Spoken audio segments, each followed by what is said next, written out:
চাই যে চট্টগ্রামে কেমন মানুষজন আবার কর্মস্থলে ফিরছেন, কিভাবে ফিরছেন সেখানকার খোঁজ খবর রাখছেন সহকর্মী জিয়াদ মাহমুদ হোসাইন জিয়াদ। এছাড়াও চাঁদপুর থেকে যারা ফিরছেন তাদের খোঁজ খবর রাখছেন তালহা জুবায়ের। শুরুতে হোসাইন জিয়াদ, আপনার কাছ থেকে জানতে চাই যে কি অবস্থা চট্টগ্রামে তো এই বন্দর নগরীতে অনেক মানুষ আবারও ছুটি শেষে ফিরেন, কোনো সে জায়গায় যানজটের কোনো খবর এখন পর্যন্ত আপনি পেয়েছেন কিনা? গালিব, নিশ্চয় যে কোনো উৎসব পার্বণে যেহেতু একটি বিশাল সংখ্যক মানুষ চট্টগ্রামের মতো শহর থেকে দুই পাশে, আমি যদি বলি চট্টগ্রাম থেকে কক্সবাজারমুখী যে মহাসড়ক কিংবা চট্টগ্রাম থেকে ঢাকা থেকে শুরু করে সিলেট এবং পুরো দেশের যে মহাসড়ক, দুই মহাসড়কে অন্তত 15 থেকে 20 লাখ মানুষ নগরী ছেড়ে যায় এবং আরও 10 থেকে 15 লাখ মানুষ এই নগরীতে দেশের বিভিন্ন প্রান্ত থেকে প্রবেশ করে।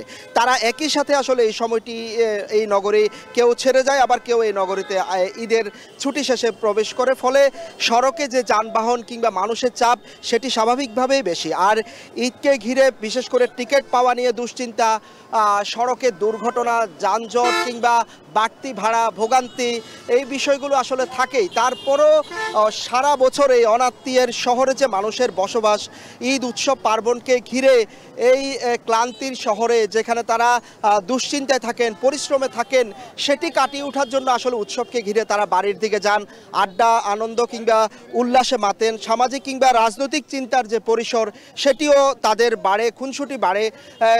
আত্মীয় স্বজনের সাথে দেখা করে আবারও তাদের আসলে এই কর্মস্থলে আবারও ফিরে আসতে হয় জীবনযাপনের তাগিদে। এবং আমরা দেখছি আজকে যেই চট্টগ্রাম কক্সবাজার যে মহাসড়ক, সেই মহাসড়কের নতুন ব্রিজের যে প্রবেশমুখ, সেখানে আমরা একেবারে সকাল থেকে রাত পর্যন্ত মানুষের আসলে চাপ, একের পর এক গাড়ি আসছে এই প্রবেশ মুখগুলোতে, লম্বা লাইন গাড়ির। এবং যারা আসছেন বিভিন্ন প্রান্ত থেকে তাদের ভোগান্তির কথা বলছিলেন।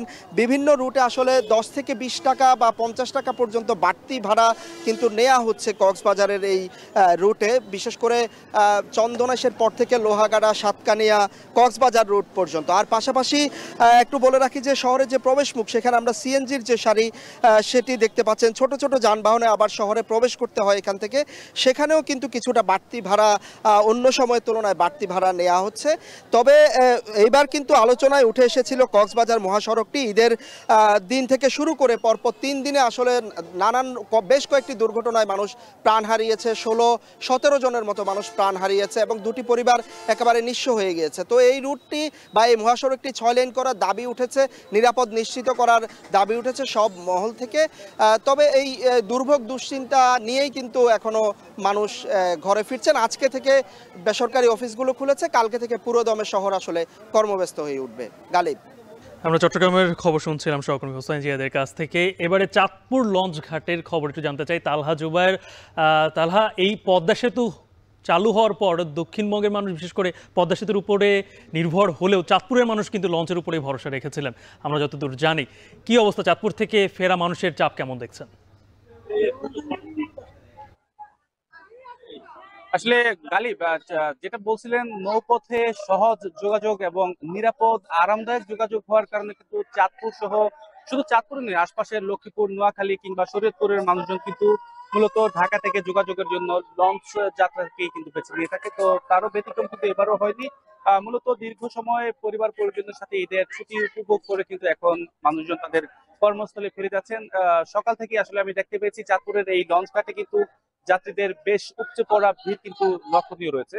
আসলে এই এখন পর্যন্ত সকাল 10টা পর্যন্ত চাঁদপুর থেকে, এই বন্দর থেকে মোট 12টি লঞ্চ কিন্তু ছেড়ে গিয়েছে। এর মধ্যে 8টি বাকিটা নারায়ণগঞ্জের উদ্দেশ্যে কিন্তু ছেড়ে গিয়েছে। এর মধ্যে মাত্র 2টি লঞ্চ কিন্তু ঢাকা নারায়ণগঞ্জ থেকে এই চাঁদপুর লঞ্চ ঘাটে এসে পৌঁছেছে। আসলে আমি কথা বলেছিলাম বিআইডব্লিউটিএ কর্তৃপক্ষের সাথে এবং যারা যাত্রী রয়েছেন তাদের সাথে। যাত্রীরা বলছেন যে অন্যান্য সময়ের তুলনায় কিন্তু নির্বিঘ্নে এবং তারা ফিরতে পারছেন। তাদের নিরাপত্তা জনিত কোনো ধরনের কিন্তু আসলে সমস্যার সম্মুখীন তারা হননি বলে কিন্তু জানিয়েছেন। আর আরো একটি বিষয় তারা যেটা সবচেয়ে গর্ব করে বলছেন যে মূলত এই সময়টাতে এসে অন্যান্য সময়ে ঈদের সময়টাতে স্বাভাবিক সময়ের তুলনায় কিন্তু ভাড়া, যেই লঞ্চের যে ভাড়া রয়েছে তা কিন্তু 1 গুণ কিংবা দ্বিগুণও কিন্তু বৃদ্ধি করা হয়ে থাকতো।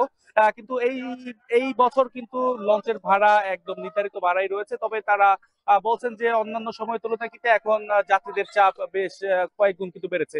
আসলে আমি বিআইডব্লিউটি এর কর্তৃপক্ষের সাথে কথা বলেছিলাম, তারা যেটা বলছেন যে চাপ কিছুটা বাড়লেও আসলে তারা নিয়ন্ত্রণ করার চেষ্টা করছেন। তবে অতিরিক্ত যাত্রী হওয়ার কারণে কিন্তু অনেক যাত্রী কিন্তু তাদের নিষেধাজ্ঞা উপেক্ষা করে লঞ্চে উঠছেন। আসলে আমরা দেখছিলাম যে ছেড়ে যাওয়ার পরে কিন্তু অনেক যাত্রীদেরকে কিন্তু লঞ্চের ছাদেও দেখতে পাওয়া যাচ্ছে। তো সবকিছু মিলিয়ে গালিব, এই ছিল আমার চাঁদপুর থেকে যাত্রা সবশেষ।